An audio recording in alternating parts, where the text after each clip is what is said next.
Bonjour, une fois encore. Oui, une fois encore.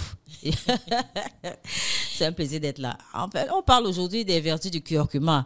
Vous avez certainement entendu parler du curcuma à un moment donné. Je crois que c'est une épice ou alors une entité qui vient de l'Inde et qui est un peu répandue partout dans les marchés. On reconnaît cette fameuse poudre d'un jaune couleur jaune soleil, très agrémentée, très, très belle au visuel et qui a plusieurs facettes. On peut l'utiliser en cosmétique, on peut l'utiliser en cuisine, on peut même l'utiliser en termes de palliatifs pour un certain nombre de maladies, par exemple. Donc, on sait déjà que c'est un élément qui est déconseillé, justement, on voit là à l'image, c'est un élément qui est déconseillé aux personnes souffrant de pathologies des voies biliaires parce que ça peut engager un processus qui, n'est-ce pas, entraîne d'autres réactions qu'on n'attendait pas. Le curcuma, on peut l'utiliser en cosmétique sous forme de gommage, c'est-à-dire que vous gommez tout le corps. Si vous n'avez pas la possibilité d'aller dans un institut, vous faire gommer le corps, eh bien, vous pouvez le diluer avec votre gel douche que vous utilisez d'habitude, vous en faites un gommage corporel et votre corps va, n'est-ce pas, retenir ces minéraux que contient justement le curcuma, les vitamines B12, le calcium, tous ces magnésiums et tout ça, et votre peau paraîtra beaucoup plus jeune à ce moment-là.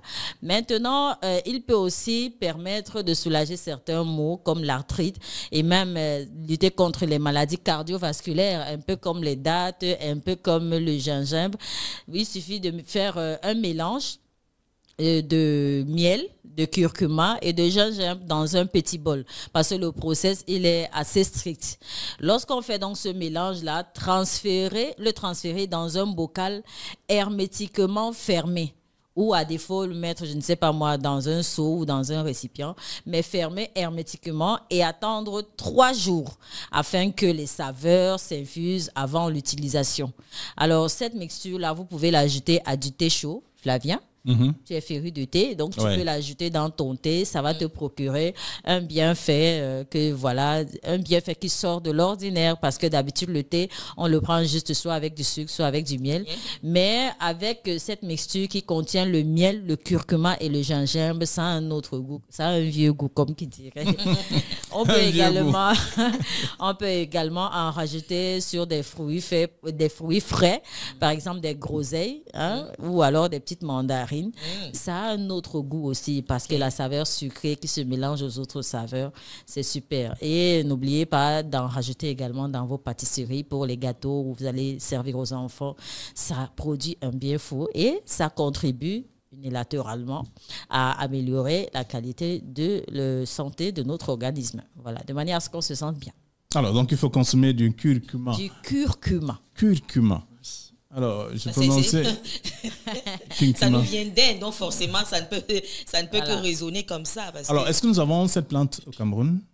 Cette plante au Cameroun, je pense, parce que si sa poudre est présente sur les marchés, ça veut dire qu'il y a des zones où on en cultive. Maintenant, ces zones-là, je pense que ce sont des zones assez rares, assez reculées. Tout dépend de comment c'est arrivé au pays, parce que si ça est arrivé, forcément, ces souches sont là et on peut en trouver certainement. Il suffit de se rapprocher, n'est-ce pas, de l'épicier, l'épicier du marché, de lui demander comment faire pour avoir. Il vous dira où trouver. D'accord. Alors, il est 7 heures.